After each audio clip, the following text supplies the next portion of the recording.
নাহমাদুহু ওয়া নুসাল্লি আলা রাসূলিহিল কারীম, আম্মা বাদ। লা ইলাহা ইল্লাল্লাহু মুহাম্মাদুর রাসূলুল্লাহ, এটা বললে নাকি শিরক করা হয়।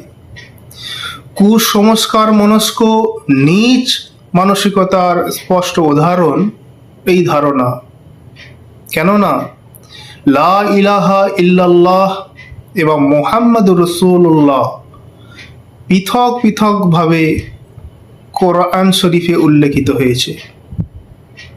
এই দুটি বাক্য সংযুক্ত করে নবী করিম সাল্লাল্লাহু আলাইহি সাল্লাম সাহাবীগণকে পরিপূর্ণ কলেমা শরীফ শিক্ষা দিয়েছেন।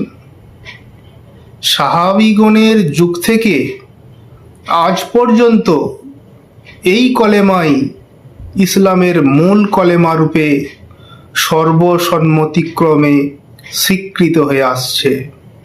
সুতরাং আজ যদি কেউ নতুন কিছু বলে মানুষকে বিভ্রান্ত করতে চায়, কোরআন হাদিস থেকে সমাধান নিয়ে সতর্ক হওয়া উচিত।